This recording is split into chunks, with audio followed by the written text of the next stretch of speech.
So Brian, cash profit came in about flat for the year, and thinking back over the last decade or so, that's fairly rare for Westpac amidst some pretty good times for banking.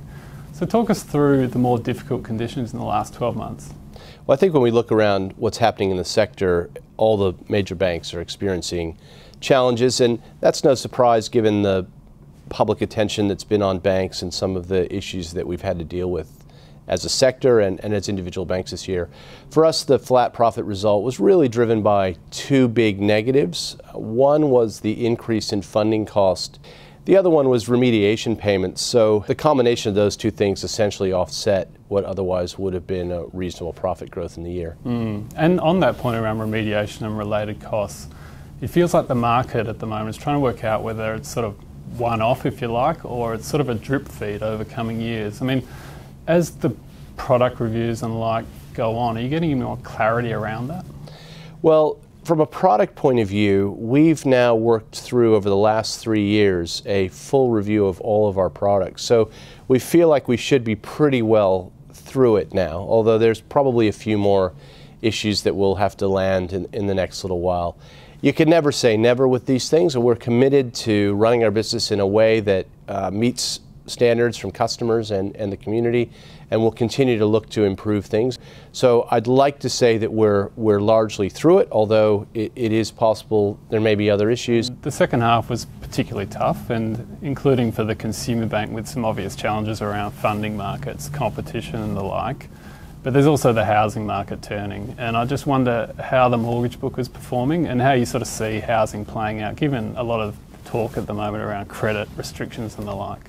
On housing generally, I think it's important to remember that we've seen a very strong run-up in house prices over the last 5 or 6 years. I think over the last 5 years, Sydney house prices are up something like 70%. And so when you see the discussion of house prices coming off, it's in the context of a very significant run-up in recent years. There have been a number of changes in terms of the buffers and credit policies that we put in place, which have meant that on average, and most of these changes went in 3 years ago, frankly, but it's meant that the average amount that a customer can borrow is probably a little lower than it was in the past, just because we built in some extra buffers. We've also increased the amount of disclosure and verification required, particularly around customers' expenses. And I think there are also some concerns potentially about changes in government policy as relates to negative gearing and the like. The combination of those factors has meant that there's been a significant reduction in investor demand for property. They've been traditionally a very big part of the market, and so that has led to a price correction. I don't think that's fundamentally a bad thing. I mean, it's obviously a challenge for someone who wants to sell their house right now. The price they realize may be a bit lower, but if you step back from it and think about the broad run-up in housing that we've seen over the last few years, I don't think it's something people should be too worried about. The other big topic in the industry at the moment is expense growth, and this almost buzzword around simplification and doing a few things but doing them well. How do you think Westpac's tracking on expenses? I mean, does it need a step up, or is the sort of trajectory looking about right? Well, we've had a pretty consistent approach to managing expenses for a long period of time, and that's why our cost-income ratio, which is a really important measure of productivity, is the lowest in the industry. But clearly when revenue's under pressure, good companies need to focus on cost.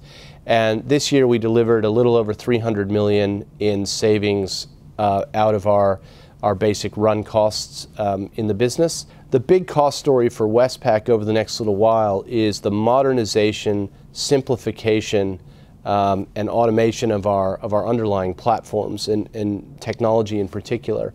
That's going to, as we collapse the old St. George systems and the Westpac systems into one, which will happen progressively over the next few years, that's going to lower the cost of running. Very importantly, though, it's going to lower the cost to make changes. I think, given we're already quite efficient, the benefit of getting those systems modernized is going to give us a huge advantage on cost over the medium term. And that's a good lead into my final one around what's next, because if you think about it, some of the other banks have sort of refocused on Australia and New Zealand, and from a macro perspective, it's hard to sort of see another sort of cycle of either a mining investment boom or a property upswing cycle. So 2 to 3 years out, I mean, how do you see the environment and how does Westpac win? Well, I think the starting point is a strong economy. So Australia's economy is growing well. We've got GDP at about 3.5% at the moment. There's significant investment going into Western Sydney, into infrastructure around the country, particularly in Sydney and Melbourne. In South Australia is reviving. In all of those places, Westpac is very well positioned. We have a leading position on infrastructure. We're the leading banker to governments, particularly around payments and transactions. We've been a leader in support for green energy. I think we're coming up on $10 billion of investment in the green energy sector over the last little while. And so where the growth is happening, we're quite well positioned. And then in the consumer market, we believe that the key is going to be your ability to continue to grow your customer base and then to encourage those customers to consolidate their business with you, particularly through digital technology. Having multiple brands gives us a great advantage over time because we can attract more groups of customers to come and join us. And the investments we're making in mobile banking, the use of data, the use of digital sales to help grow our business is becoming a real strength. We think that's going to help us grow our franchise at a faster clip over time.